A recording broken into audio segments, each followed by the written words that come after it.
here, and just got off a call going through some sulfuric acid tanks, and so I want to run through some of the questions that we have for this and what makes chemical resistance sometimes an easy problem to solve and sometimes a more difficult problem to solve.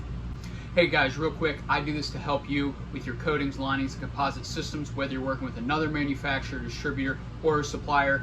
If you think this could help somebody that you know, please do share it with them. That way we can get the message out. Really appreciate it. Now let's get back to today's topic. So jumping into it, when we're dealing with chemical resistance, one of the big reasons why it's tricky and different from abrasion is with abrasion, generally speaking, if we have something that's abrasion resistant, then just thicker is better. I always say it, if 1 inch lasts a year, 2 inches is going to last 2 years, and we go from there.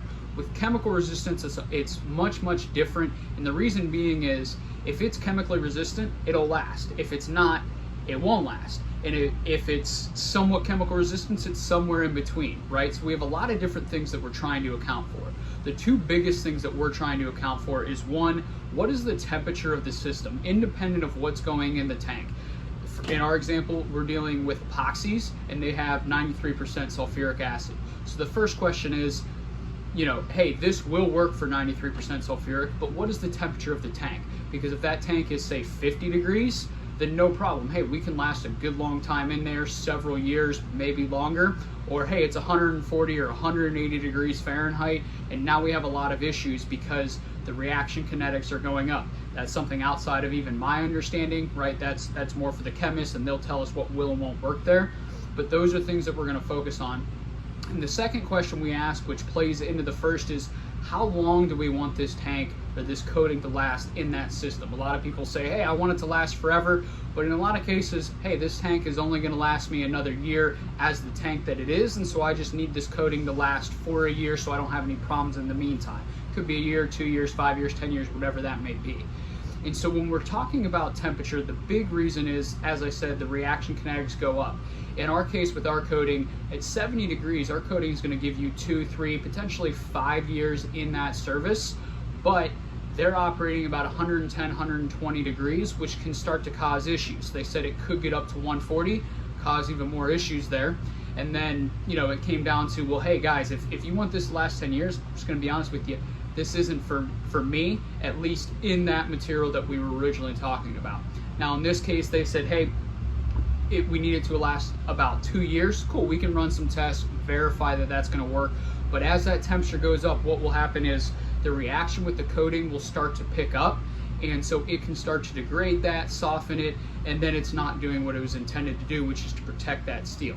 Now, if we switch gears and go over to the timeline, he said, hey, 2 years is great. Had he said 10 years, then we need to look at a different type of coating. In this case, instead of an epoxy, we might switch to a phenolic coating, which has its positives, which is, hey, it's very good in acid, but it won't go on as easy. With a lot of those phenolics, you have to do 4, 5, 6 coats. You have to bake in between each, and for those of you relatively new to this, what we mean by bake is we have to apply that coating in an ambient condition, with our humans, with our people doing that work, and then elevate the temperature in there to set the coating, and generally that's about 200 to 250 degrees Fahrenheit.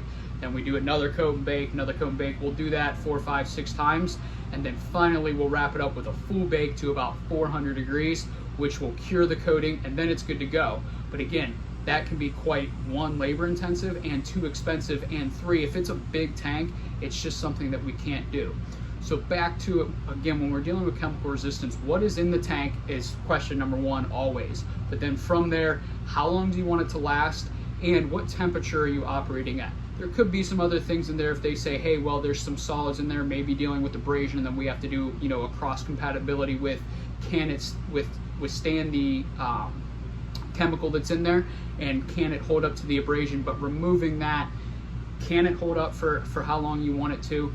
And is it feasible for the job at the temperature and just installing the coating?